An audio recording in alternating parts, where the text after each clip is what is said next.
இன்னைக்கு நம்ம வீடியோவில் என்ன பார்க்க போறோம்னா 99% பெண்களுடைய மனசுல இந்த மாதிரி தான் நினைக்கிறாங்க. அது என்னன்னு நினைக்கிறீங்களா? வாங்க வீடியோக்குள்ள போகலாம். நீதிமன்றத்தில் நடந்த ஒரு விசித்திரமான விவாகரத்து வழக்கினுடைய பின்னணி பார்த்தீங்கன்னா 57 வயசு பெண்மணி ஒருத்தவங்க தன்னுடைய 27 வருஷ திருமண வாழ்க்கைக்கு பிறகு கணவர்கிட்ட இருந்து விவாகரத்தை கோரி நீதிமன்றத்துக்கு வராங்க. நீதிபதி கேள்வி கேட்குறாரு கணவருடைய கேரக்டரை பற்றி.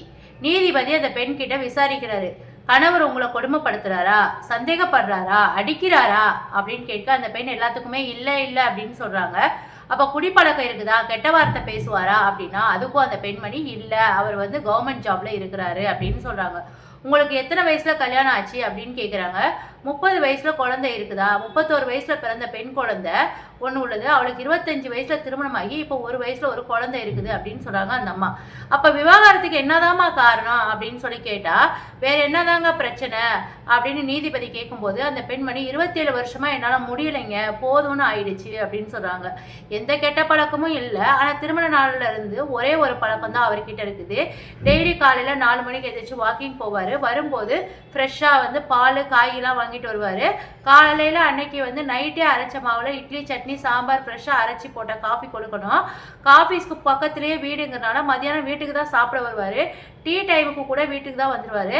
மதிய உணவுக்கு கண்டிப்பாக சூடாக ஒரு கீரை, 2 காய், ஒரு கூட்டு, ஒரு பொரியல், ஒரு குழம்பு, ஒரு ரசம், மோர் இருக்கணும். சாயந்தரம் 3:30க்கு பார்த்தீங்கன்னா சூடான டீயும் தினமும் ஒரு வகை சுண்டல் அல்லது வடையும் இருக்கணும். நைட்டு காலையிலையோ மத்தியானமோ வச்சு எந்த உணவையும் அவர் தொட மாட்டார். ஃப்ரெஷ்ஷாக இட்லியோ தோசையோ பண்ணி கொடுக்கணும் அப்படின்னு சொன்னாங்க.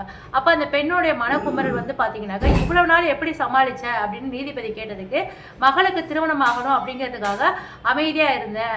பேர குழந்தை பிறந்த பிறகும் வீட்டுக்கு போனால் நிம்மதியே இல்லை, தினமும் சமைச்சு கொடுத்ததே என் வாழ்க்கை முடிஞ்சிருச்சு அப்படின்னு சொல்லி அந்த பெண்மணி தனது பாரத்தை கொட்டி தீர்த்துட்டாரு.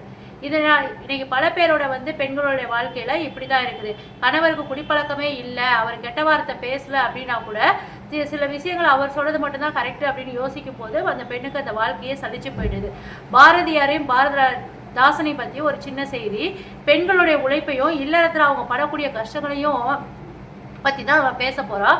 பாரதியாரோட மனைவி செல்லம்மா ஊருக்கு போயிட்டு இருந்த சமயத்தில் பாரதியார் வீட்டில் தனியாக இருக்காரு. பாரதிதாசன் பாரதியாரை பார்க்கறதுக்காக வராரு. பாரதி தோசை சுட்டு சாப்பிட்டேன், பால் குடிச்சிட்டு தூங்கலாம் அப்படின்னு சொல்றாரு. பாரதிக்கோ பால் காய்ச்ச தெரில. பாரதிதாசன் முயற்சி செஞ்சு பார்க்குறாரு. அப்பவும் பால் காய்ச்ச முடியாமல் 2 பேரும் கிளம்பி போயிடறாங்க. மறுநாள் காலையில் பார்க்கும்போது சமையலறை முழுக்க ஒரே புகை மூட்டமாக இருக்குது.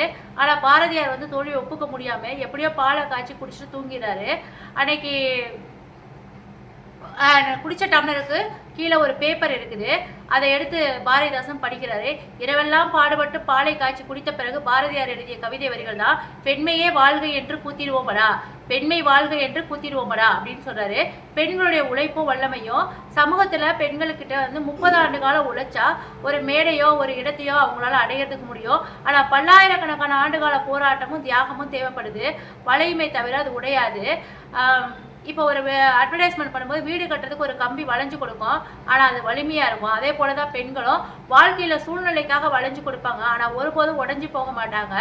பாஞ்சாலியோட கம்பீரம் பார்த்தீங்கன்னாக்கா மகாபாரதத்தில் திருதராஷ்டிரர் பாஞ்சாலி கிட்ட உனக்கு வேண்டிய 2 வரத்தை கேளு அப்படின்னு சொல்றாரு. பாஞ்சாலி தன்னுடைய கணவரையும் நாட்டையும் விடுவிக்க கேட்கிறா. திருதராஷ்டிரன் உன்னுடைய விடுதலை நீ கேட்கவே இல்லையம்மா அப்படின்னு கேட்க பாஞ்சாலி கம்பீரமா நான் எப்போதும் அடிமையாவே இல்லை, அப்புறம் எப்படி நீ எனக்கு விடுதலை தருவாய் அப்படின்னு சொல்லி கேட்குறாங்க. இதுதான் பெண்களுடைய உண்மையான வலிமை மற்றும் சுயமரியாதை. உங்களுக்கு இந்த வீடியோ பிடிச்சதுன்னா நம்ம வீடியோக்கு ஒரு லைக் பண்ணிட்டு ஷேர் பண்ணிடுங்க. நெக்ஸ்ட் அடுத்த ஒரு வீடியோல பார்க்கலாம்.